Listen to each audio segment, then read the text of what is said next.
Hello and welcome to the RPG Rundown. My name is Seth. And I'm Jeff. From Dungeons to Deep Space, we have the systems and the stories for your table.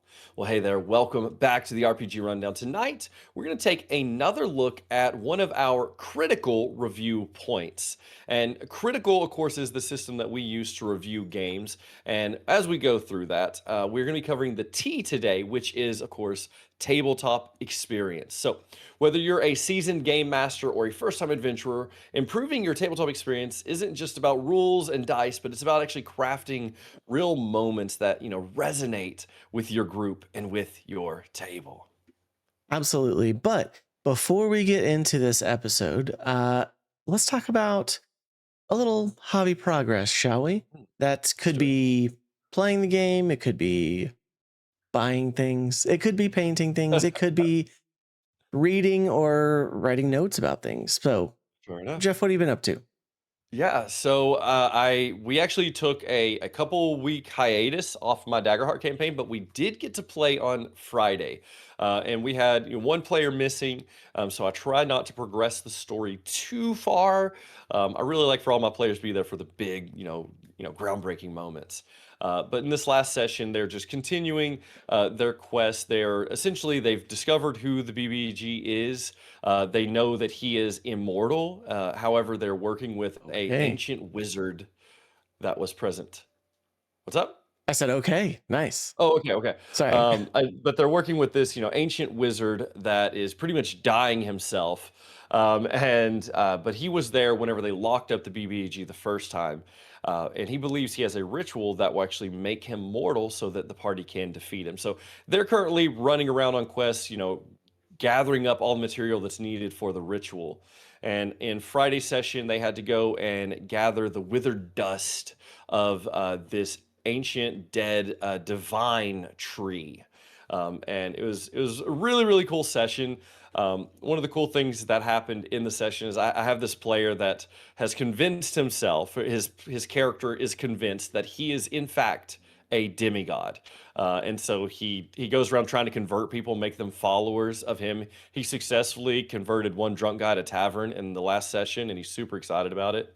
But he like Nice. his character believes he's a demigod, which is interesting because one of the requirements of this ritual is they need the essence of a faint divinity, which is the gods of this world.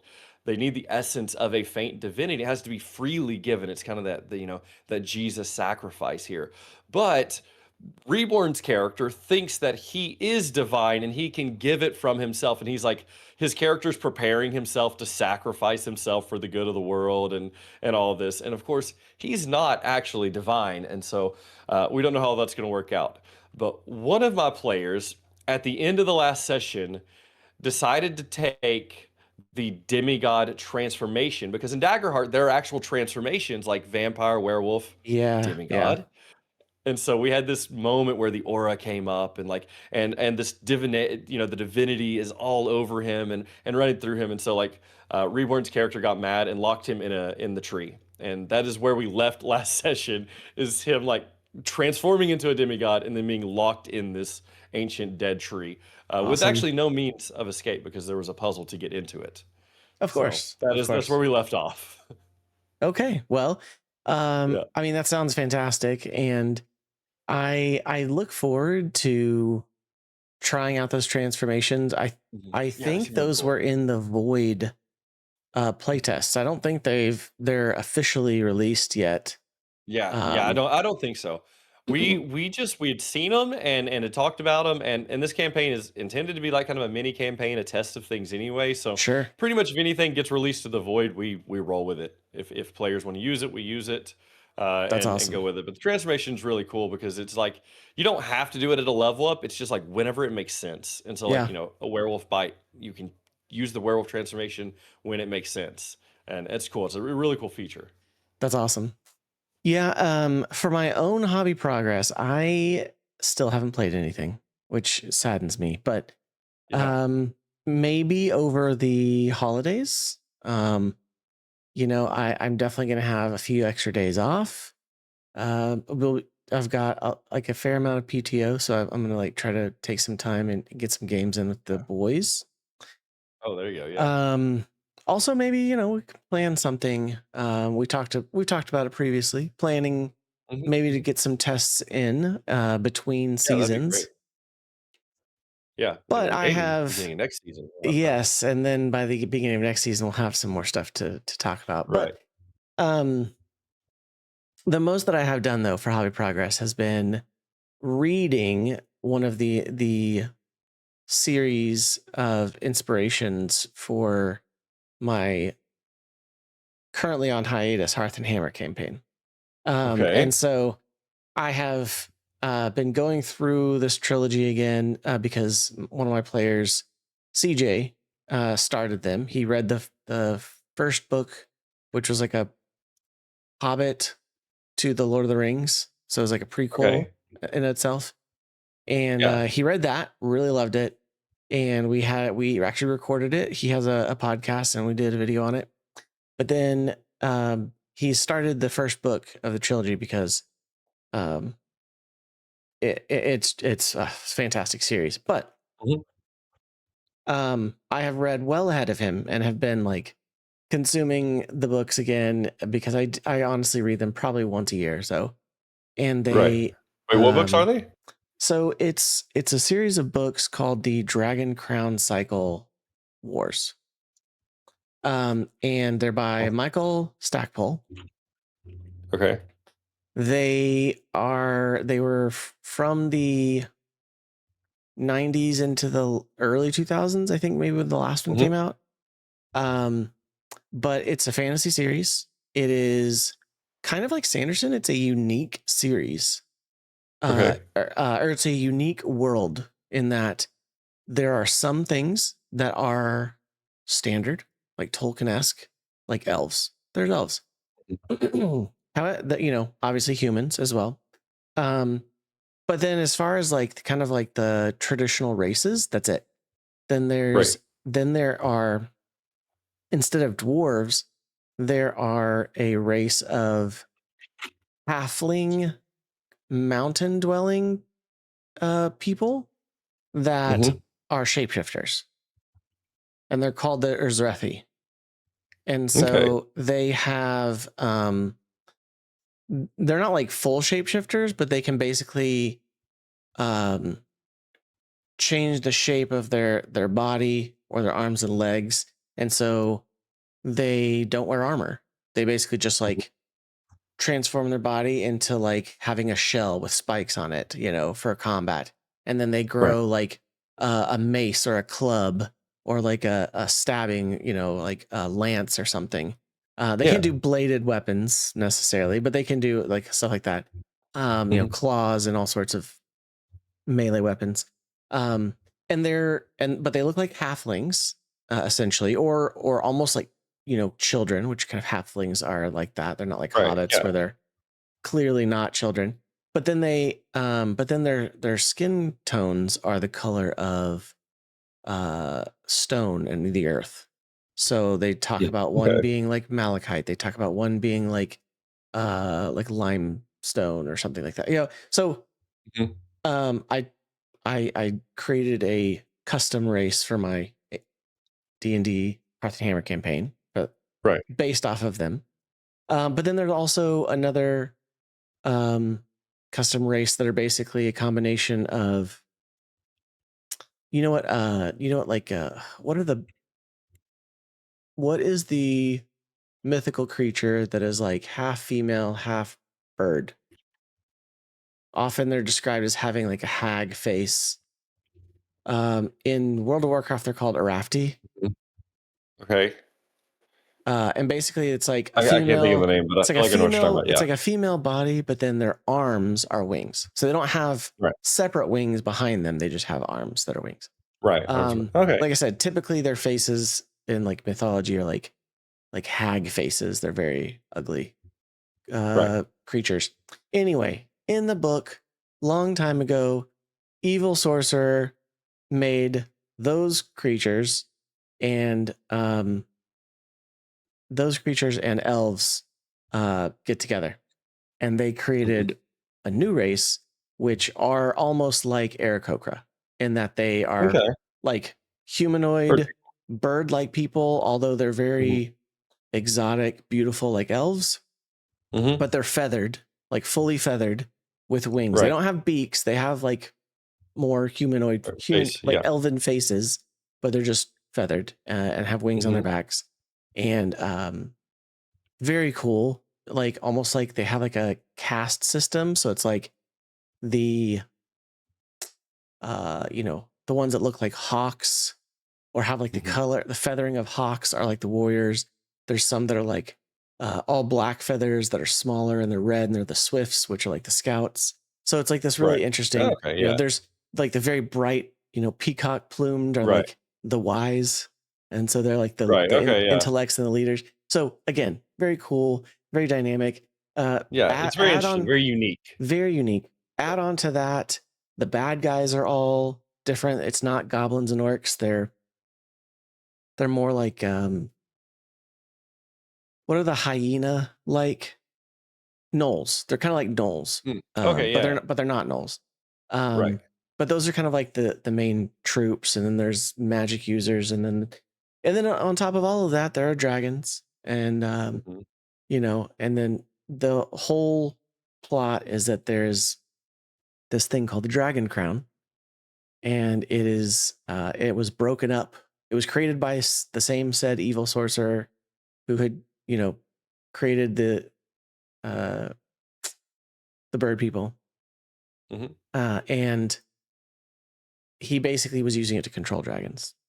He was Right. defeated long ago, and the crown was broken up, and the stones, which are magical and have power, were broken up and divided up amongst the world.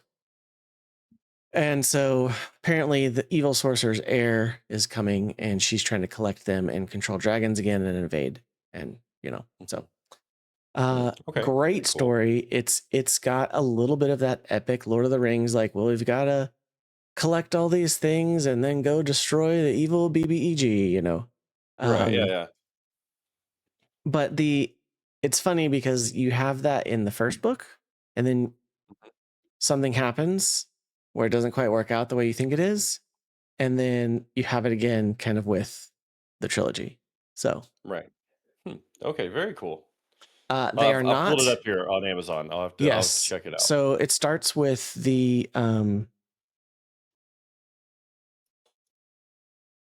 I have them right here. It starts with Dark Glory War. This is the prequel.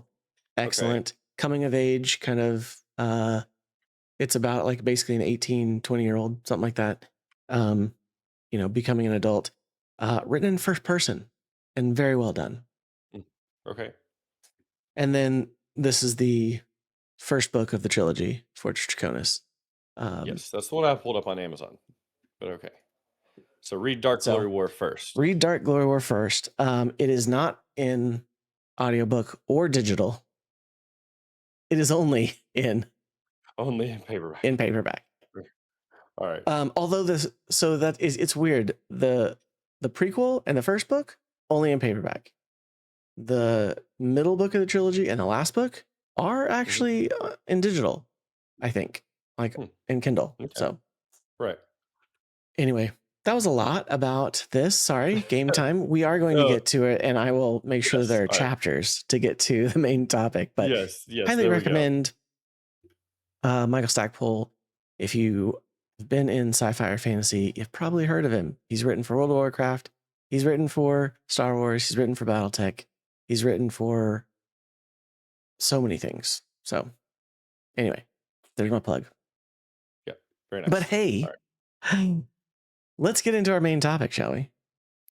All right. Let's do it.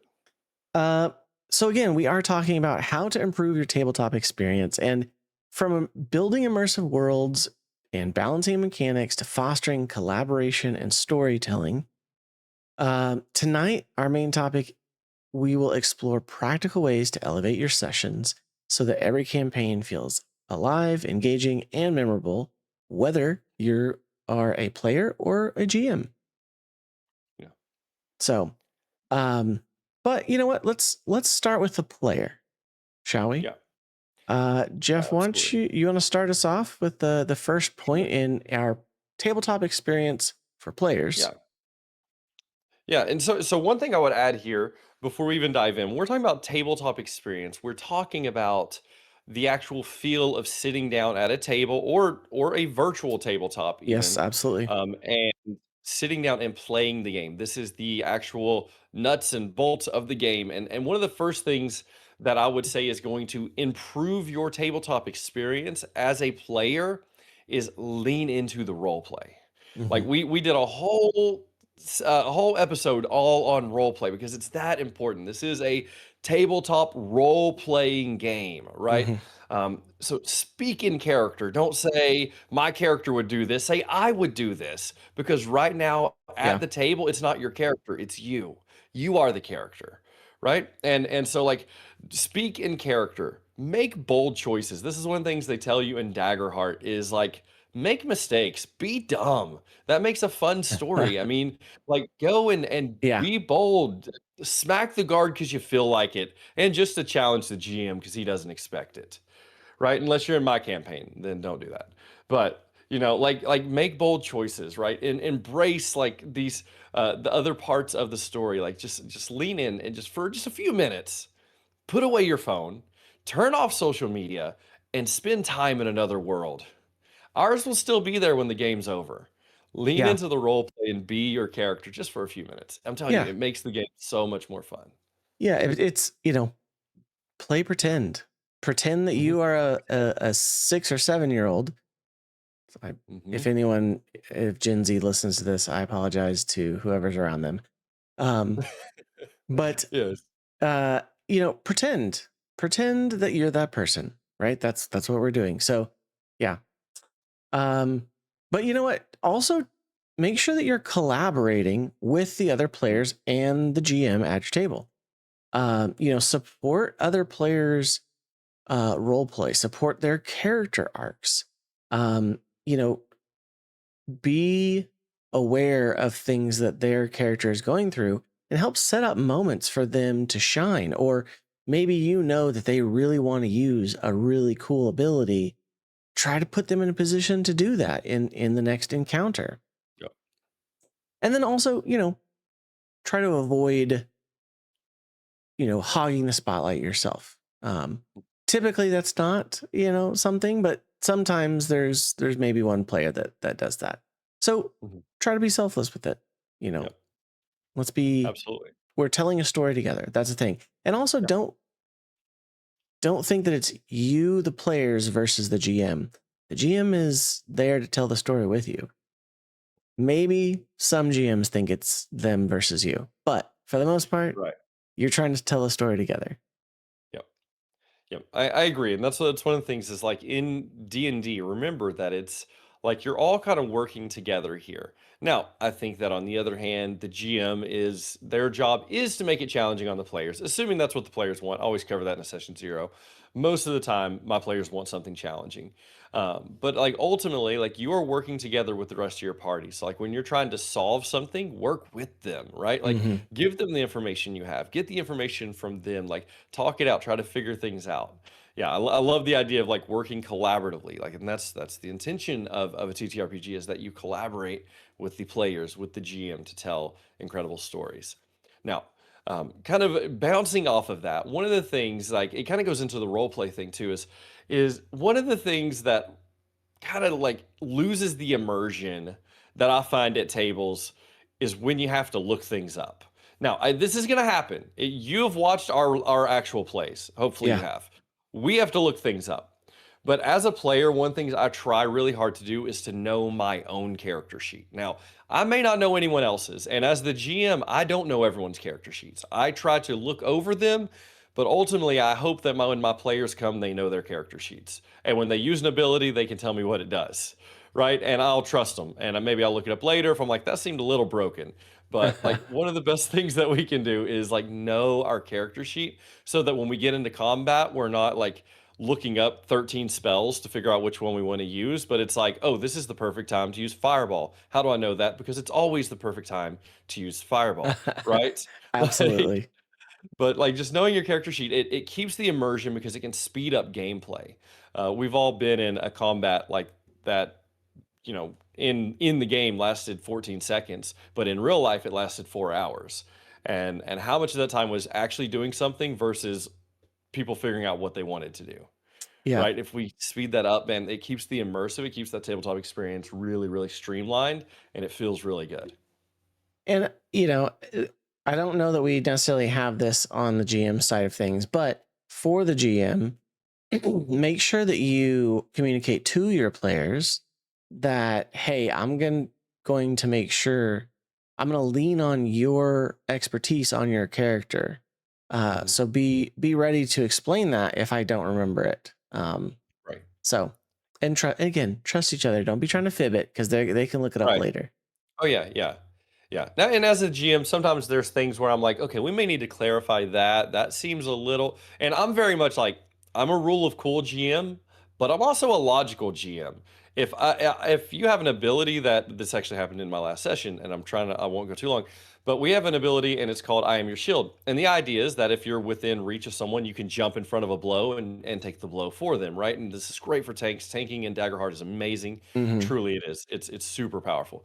But there was also an instance where it's like this character was like everyone was getting thrown back, and my tank was close enough to him that he tried to use I am your shield. And I'm like, logically speaking, you're also being thrown back. There's no way you can jump in front of him and protect him. So sorry, I can't let it happen because Yeah. and then we looked it up and it made sense later. But like as the GM, there's sometimes I clarify things, but it still helps an absolute ton whenever players know roughly at least what their stuff does because I a lot of times don't know what everyone does.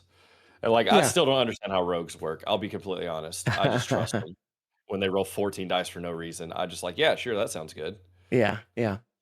One of these days I'll Um, play a rogue so I know how it works, but you should. until then. You should absolutely. Um, but also along with that, be respectful of your table's etiquette, whether Mhm. you are uh again in person or in front of a screen. True. Yeah. Make sure that you are being attentive. Make sure Mhm. that you are not having distractions. Um, one of the things I heard somebody talk about when they're playing virtually, they make sure that they do not have other things on other screens going on, Right. unless it pertains to their stuff. So maybe Right. maybe they have everyone's cameras up and they have their character sheet, but they don't have social media up. They don't have videos playing. They don't have other things going on. Mhm. They're intentionally being attentive and in the moment, Mhm. for that. So, definitely do that. Mhm. No, I agree, and I mean, I try to be like, and I am very grace filled in this. Like I don't say anything, but there's very few things as a GM that bugs me as much as seeing someone playing a game on their phone while we're playing D&D. Like I'm Yeah, at a I point was. now, like I've played this game long enough that it drives me nuts. And you could tell too, like whenever you're playing, even online, and someone's like, "Oh, what'd you say? Sorry, I was watching TikTok." I'm like, "Bro, Yeah, 3 hours. That's all I'm asking. three yeah. hours." No, I would Um, probably have to say something too, but not just yeah. that. I mean, like if you, if again, these are things to also go over in a session zero. It And is. if Yeah. your GM doesn't bring it up, you can bring it up as a player. Right. What about eating? Is eating okay at the table? Is drinking, okay at the table? Make sure that that's good with everybody in the group before you do it. Right. A lot of times, no big deal, Yeah. especially if everyone's doing it. Yeah. Although I could We're very also much a see, snacking party. yeah. Although I also, if you're at, maybe virtually and you're in front of a Mhm. microphone, maybe don't eat with the microphone on, Or because know where your mute button is, or be prepared. Yeah, especially if it's streamed. yeah, exactly. Throwing that out there. It can ruin it for anyone else watching. Um, but yeah, Yep. just know what the table etiquette is. Know what the expectations are, and Yeah. then don't be upset if somebody calls you out for maybe Right. not doing those things. So Right. And that's one of the things. That's why it's so important to have a session zero. And I know we've talked about it in previous ones, but like a session zero is so good for things like this, just to figure out what your group's like table etiquette is. What is the expectations? Hmm. What do they want? Like I think that as the GM, this should be one of the things that you sit down and you go over as well. Is like you talk about what each person expects, and then talk also about what you Yeah, expect and what you want to see at the table, and that way everyone's on the same page, right? Like you can't get mad at someone for doing something you don't want them to do if they don't know you don't want them to do it, right? and we'll And so expand yeah, on that in a second mm, for the GM true, side of things. But absolutely, yes, yes. for sure. Um, but yeah, like you know, um, that table etiquette is important for sure. It absolutely is. So going into the next one, this is one of my favorite ones, and this one's a fun one, and this is bring props, bring visuals. I remember whenever I first started playing D&D, and I know because I actually just threw it away as I was cleaning out my garage, but I actually started to make a like foam suit of armor for Jace that I was like Nice. wearing on stream when we were first started playing Hearth and Hammer. But like not even that, like that was ridiculous, and that's just my Yeah, ADHD kicking in and going in a weird direction. But bring props, bring a visual, like have an image made of your character. So when people are like, okay, when we circle at the tavern and we look at your character, what do we see? And you're like, let me show you, and you like have the picture of them, right? Or yeah, bring props if your character always wears a top hat, wear your top hat to the table, right? Like if your character has absolutely. a monocle or smokes a pipe, get you like a bubble pipe and like, but like just figure out cool ways to have those props and those visuals, just the other things to make it fun. Have a mini, have character art, things like that. I think just things like that are a lot of fun. Just even when you can have an image or you actually have a prop or something like that, it makes it fun, but also it makes it kind of immersive. And sometimes it can get everyone kind of in, like you being really into your character can let other people know that it's okay for them to be really into their character. And then before Absolutely. you know it, you have a whole table of people that are actually role playing, and it's so much fun. And you don't have to be fully in cosplay. You don't have to be fully Right, dressed up no, in a not at all. costume. Like I said, that one element, that one prop that identifies your character. I mean, like Reborn obviously would come with a beard and an axe or something, like a little foam toy axe Oh, or yeah. something like that. Sometimes a helmet, kind of thing. Um, Mhm, Austin would have like one of those little, toy swords or whatever. Um, and so, yeah, like bringing a prop, but it doesn't also have to just be something to visually identify your character. mhm, Say part of your backstory is, you carry around a letter from someone in your past. Maybe, there are instruction videos online on how to make a cool old looking document, mhm. right? Yeah. Do that. Like, spill some tea on it, like burn the edges of it, whatever. Mhm, Um, make a cool letter and have it folded up and just keep it. And then on that one time where it's revealed, or if somebody actually like sneaks into your pack and they ask what they're finding, you could be like, oh, well, you find this stuff and you find this letter. So mhm. having props like that, don't just leave it to the GM. You Right. could absolutely have things. And that's especially true. I mean, it's true for in person, but it's also great for if you're online in a virtual Mhm. setting as Yeah. well. It can make a huge difference. Um, my goal when I do online, I would love to get to a point where I prepare like packages for my players as the GM that I send to them to say, all right, can't open, you can only open certain things when I tell you, but Right. and then like say, oh, now's the time you can open this kind of thing. I Mhm. would love to get to that point. I'm not there yet, Yeah, but yeah. Would, like, stuff like that, like, would be so cool. Just have that, like, physical thing and then that reveal on. hmm Uh, that's cool. I know that, like, Alchemy, I mean, just as a digital version of that, Alchemy has where you can, like, create, like, notes and things like that and then absolutely, or send it to a handouts. certain player and stuff. Yeah, Yeah, create handouts is what they call it, and then like, share that with certain players and stuff. but as a player, you can do that too. So, Absolutely. um, but you know what? Let's go to the other side of things, Jeff. Yeah, As sure. people who primarily GM these days, Mhm. Yeah. because I won't say that we're always GMs, because I Not will always. I will play with you and you will play with me sometimes, but Right, yeah, so sometimes we alternate otherwise, the GM, so with other we gets to do, play. we do. Yeah. But let's talk about the tabletop experience Mhm. and how to improve it from the GM side of things. Yeah. And I think, like we said earlier, start with session zero, right? Yeah. Absolutely. Session zero is so important. Again, Immensely important. whether it's all of you gathering together in person, Mhm. or whether you have individual session zeros with each of your players because you Mhm. maybe you can't get together before session one.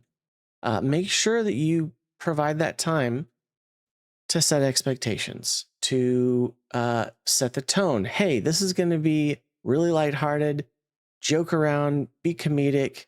Mhm. We're just here to have a good time. Or we're here to be serious. We want to be really intense with the role play.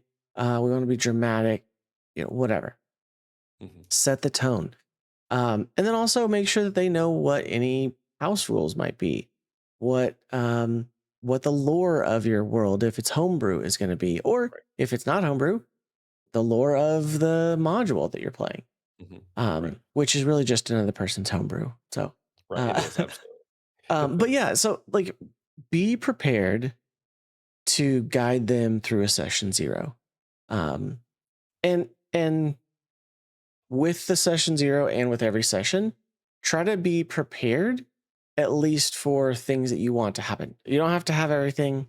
We're going to get into that, but Mhm. be prepared, like know what you want to accomplish in a session ahead of time. Right. And that includes session zero. Right. Yeah, I mean, I would recommend always having some, like you said, some sort of session zero, and this is a great. That's where you get down. You talk about the table etiquette. You talk about the campaign, what you expect, and then you also really really important for a session zero is also figure out what your players expect. And Yeah. this is one of those things. I actually have a handout. It's a Google Doc that I created, and at my session zero, or usually before my session zero, I'll be honest. Before my session zero, I'll send this to each of my players, and this just lets me know. And then it's literally like, what part of D&D do you enjoy the most? Like, do you enjoy the combat the most? Do you enjoy the role play the most? Do you enjoy exploration? Do you enjoy puzzles? Right? Like, what part do you enjoy? And then it's like, what part do you least like? And then it's like, what's one good TTRPG experience you've had? What's one bad TTRPG experience you've had? And then, like, once I have that data, I can also bring that back up at the test session zero. I'm like, okay, so based on the form that everyone filled out, it looks like most everyone here really enjoys combat.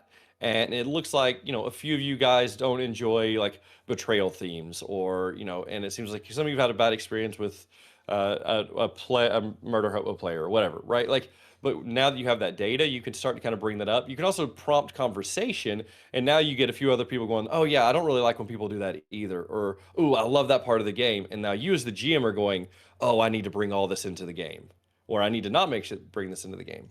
But the session zero is a great time to actually learn from your players as well, rather than you just force feeding them what you're going to do. That's important. They need to know that, but also gives you time to learn from them as well. Now, if it's your normal group, it doesn't matter because you pretty much know what they like. Although I would still recommend asking them, "Hey, what's like three of your favorite moments ever in D&D? Like, or what's three of your least favorite moments?" And it's just a good chance to learn, "Oh, they really liked when I did this. They didn't like when we did this," and then learn from it. And Yeah. I I mean, think like that'll really help the tabletop if you don't experience too. have to set expectations, you still want to have the session zero just so that they know Right. what is going to be the tone or oh, we're going to do this new homebrew, rule, Mhm. whatever. So, Yeah. And um, I personally, I always play during a session zero. And so what I mean is I actually go through the session zero, and then I always prepare some sort of mini adventure. And usually this is the tavern scene, or mhm. they all show up at the funeral, or whatever the intro is, where they actually meet each other. I usually lead them through some sort of adventure where there's a puzzle, a combat, just something kind of quick. And then leave off at a cliffhanger because I want them excited for session one. And it's like I want to leave like right at, and all of a sudden the villain walks out, and you see a head split between two bird heads, or whatever. I don't know, but and then it's like, all right, and that's where we end. We'll continue this next week, and then just get them excited to come back for session one. That's mainly my goal. I mean, I haven't had a whole lot of chances to do this recently, but Mhm. I'm a big fan of recently I've become a big fan of rather than just the tavern scene, like let's start Mhm. right in the middle of action. Whether it's Mhm. a chase scene or combat or a Yeah. heist, like I want to start more dynamically. Mhm. No, So I've done that a few times as well. I've kind of done about every big starting situation, and I agree. I do like that one. Like whenever I first started, my very first Maradonia campaign, they actually started in a like riverboat, and they were all just passengers for whatever reason. I had them go through tell why they were there. Like basically there was an attack, and then like okay, pause. What are you doing? Where are you at? Why are you here? Okay, now what do you do? Type situation, yeah, love it. and yeah, Um, starting like that's fun. so after session 0, as the GM, let's make sure that you balance player spotlight time. Okay. So whether it's in the session 0 or whether it's throughout the rest of the campaign, make sure that you are providing time for each of your players. Mhm, Don't just give the one that has, maybe you've got somebody that's put a lot of thought and planning into their character. Don't just give them all of the screen time, if you will. mhm, Let the person who came, who's maybe a little less experienced and didn't do it, make sure that you give them equal screen time, and if you need to, coach them through mhm, what you want to do to help spotlight their character. But again, you want to share the meaningful moments. You want everyone to be engaged. You don't want someone going on a a character arc that lasts, 3 hours or 3 sessions, and this person is just sitting over here doing nothing. mhm. Right. Yeah. I mean, that's not fun for anyone. And be careful too. This is something that I've had happen in the past.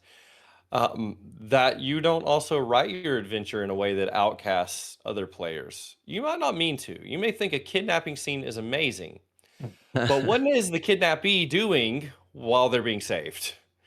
Right. Because like sometimes it's like, man, it was such a good opportunity and it's such a good setup, but now you're like, oh, but now I've also got to figure out what to do with this player because they don't want to sit there for the next 3 hours while they're rescued. Yeah. And so like and if honestly, and I've done this, and this is how I know, because I kidnapped a player, um, I kidnapped a character. I didn't kidnap the player. That's illegal. I kidnapped the character, and we ended the session there, right? And then in the like as I'm writing how they're going to what I plan on them doing to planning on what them to encounter as they go to save her. But then I'm also thinking, well, what is she going to be doing this whole time? And so then I started to write in kind of things like encounters, like, okay, they would go for so long, and then okay, let's cut back over here to Margarita. This is the character I kidnapped. And then we would do like her RP or maybe her attempted escape or whatever, and then we would jump back over. Now she was a rogue, so I'm pretty sure she escaped before they saved her. But anyway, they tried, you Yeah. know. But kind of keep that in mind too. Try to not write things that will ostracize other players, and if you do, find ways to make it fun for them as well. Yeah. Uh, Absolutely. and so it's just different things to think about. Um, so next thing I would say is set up or prep, flexible encounters. What this means is be set things up in a way that they can be solved in many ways. That example that I just gave with the kidnapped rogue, like yes, I planned out and I rolled a whole session for them to come in and they were going to encounter guards and they were going to go through traps and they were going to go through puzzles, but that was not the only way that they could save her. They could Yeah. have RP'd their way into there. It could also go to her. She could have RP'd her way out. She could have escaped. She could have fought her way out, right? Like and honestly, like what we have to get good at as GMs is we have to get good at improv. Like sometimes we just got to create a scenario and go, I honestly don't know how they're going to solve this, but let's find out and let them play the game, right? Let them figure it out. Yeah. Like I've done that a few times. I've created a scenario and I'm just like, I don't know how my players are going to solve this, but they will, and they do. And you let them improvise, let them be flexible, let them use their skills to figure it out. Yeah, and encourage them to do so sometimes too. Mhm, Encourage them to think about things in different ways, because you could present them with a door that has a what you think is a fairly simplistic riddle, and they Mhm. could spend a long time trying to figure it out. Yes. And Yes. then when they, and then they maybe don't get it because they're reading too much into it. Mhm. um you might have to be flexible yourself, Right. and drop another hint somehow. Mhm. But no, yeah, absolutely. Yeah. you know And uh one be flexible with how things can happen. Obviously, Mhm. if you have something that is set in a certain way, Mhm. okay, but just be prepared, be prepared for the improv, even if you don't Right. have it ready yourself. Mhm. And that's one thing I would say too is like make sure, and this is going to sound really duh, why would I not do this? But let your players use their skills, right? Or let your players use their character skills, right? Like I know that I'm a GM who likes combat. I like difficult combats and I like puzzles. And sometimes I have to be ready that I have a very charismatic player. They should be able to talk their way through and out of some of these things. Or I have a very sneaky player. Maybe I did design this dungeon for them to go through all 5 rooms, but you know what? She's really sneaky and she's just going to sneak into the last room. And maybe something happens. Maybe there's a pressure plate. Maybe you figure that out. But like, allow them to use their skills to solve some problems. And they may use their skills to solve problems in ways you didn't plan on or expect. And it may have just trashed some of your prep. But guess what, guys? All those brilliant things that we wrote out, they don't disappear. They show up in the next session, okay? Just In a different but way. let them have the victory this one time, Yeah. right? And that's one thing I have to remember too, because I create combat encounters and I create good ones, right? And then my players go, you know what? I think I'm going to fly over this forest, and I go, you can do that. Yep. And then next session, they're going to get that encounter because you know what? I didn't write it for nothing. but But But no, I the mean, let your way, players use their creativity and solve absolutely. problems in creative ways. And part of the way that you can get them to those incredible encounters is to use Mhm. pacing tools. Mm. Whether that's a Yes. cliffhanger or at the end of a session, maybe a downtime scene. Mhm. There are lots of systems that have rules and scenes for setting up downtime. Or just varying which encounter types you're going to have in a particular session. Maybe this time you're not going to have a combat. Maybe you're going to have a downtime and an RP encounter. Or maybe you're going to have, um, you know, give the opportunity for exploration, or travel. So use pacing tools Right. and make sure that you know how they're going to, what the results are going to be when used. Mhm. Right. Yes. No, I absolutely, and that's one of the things, like, make sure also that you're, like, in the pacing tools, make sure that you also have a variety of things that happen, right? Like, I mean, think about it if you're playing a video game. If you're playing I guess if you're playing a fantasy style video game, you would expect there to be differences, right? Like, you wouldn't think that, like, oh, every time you open a door, there's going to be 3 goblins and 2 orcs, right? Like, there's going to be this, and every time you open a door, there's going to be a combat, and every time, like, kind of, like, explain, and also, like, because a lot of us are guilty about this. Also, like, give as much detail to the nothing moments as you do to the big moments. Because, right, like, the Yeah. characters can usually tell, or the players can usually tell when they're entering the dungeon, and the DM's like, you walk through the door, it's about 12 foot tall, 4 foot wide. You notice that there's a splash of blood on the side of it. They go, oh, we're about to go into a combat. Now, let them just open the door and there'll be absolutely nothing there. Right? Like, like, sometimes explain the nothing moments as well. Yeah. Just to keep them on their toes. So they don't really know when something's gonna be there, when there's not. But the cliffhanger thing, that is my favorite thing. I love to end a session with my players going, no, no, no, it's not that late. We can keep playing. And I'm like, no, you gotta It be does back make you, next week. it does make you feel better for sure Yeah. as a GM. Yeah, it Um, does. yeah, absolutely. But yeah, that, that Yeah. description, right? Use Mhm. those sensory details. And this is kind of the next Oh yeah. point. Leverage sensory details. And this is a lot easier to do in person, but you can Mhm. do it over virtual as Oh yeah. well. But if you're in person, maybe you have a time where you dim the lights and you have candles out, set the ambiance, have music.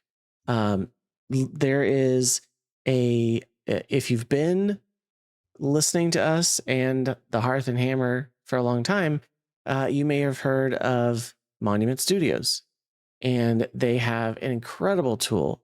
There are other fantasy or RPG themed music and sound effects systems out there. Use them.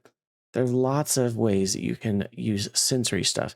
Give them, I like the textures, right? So, like, oh, you find yourself in, you find yourself in a dark room and you can't see, but you can feel around. This is what you feel. Maybe have like, oh, they're in like a stone, maybe have some like ceramic tiles to simulate stone or something, or maybe have whatever, like use your imagination, right?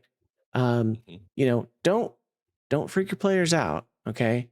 I know that you could be like, all right, stick your hand in this box and see what you feel, right? Kind of like the like some popular late night show that Yeah. does that, right? What's in the box? And it's a sensory thing.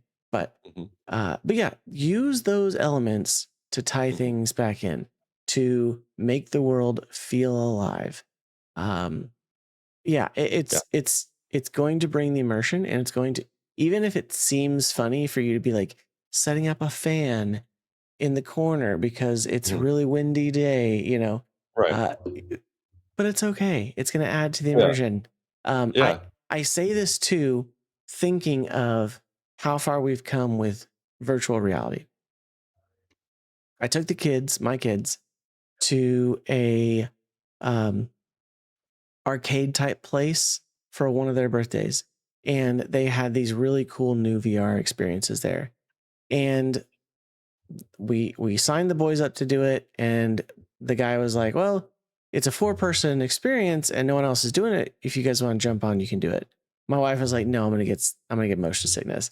But I Mhm. went ahead and did it, and it was incredible because of the sensory experience, because we Right. were on a moving floor plate that moved Mm. and tilted. And then we also had these big vents that would blow air in different directions in a full 360-degree space. Part of the adventure was that we were flying in this like helicopter type contraption, right? Mhm. And then Oh, we yeah. had it was like a zombie game. So then we had turrets in our hands that we could like move around, and we were Mhm. shooting. And so obviously in that arcade experience with a VR headset on and everything, I thought I was going to fall off of this platform when I was not on Right, a yeah. platform, right? But I thought because of the wind, and the wind like picks up speed and the thing tilt again, at a table, it's going to be different, Mhm. but that Sure. immersion But can how make can a you create that? huge difference. How can you Yeah. create that? Yeah. So Yeah. And so sensory can be one thing. very, very Oh, yeah. easy way to up your game. Yeah.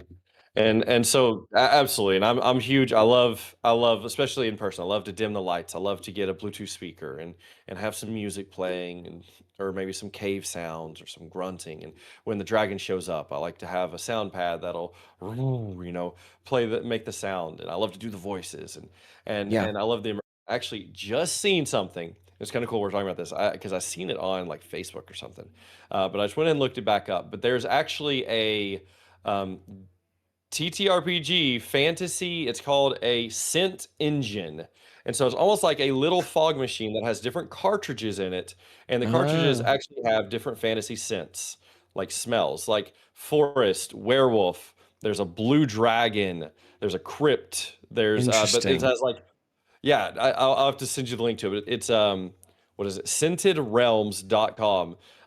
But it's like a little like it's like a little revolver cartridge, and you put all the different cartridges in it, and it almost looks like a little fog machine, and it lets out like scented air. I And mean, I have no idea. It's like I've never tried it, but that is that could such a be cool cool, concept. but at the same time, Yeah, you do have to be careful with scents and odors, because you I, could I get some really agree. bad ones. Also, Yeah, make sure that before you do these I mean, it's sensory not at my things, house. right? Before you do these sensory things, maybe a little asterisk or caveat here. check with your players, make sure they're going to be okay with strong smells or flashing Right. lights. Okay. Yes, Like, for sure. This is session 0 stuff. Make sure you cover yeah, this. yeah, absolutely. Um, but yeah, but wherever you can, sensory details, things like that, anything with sight, sound, feel, right?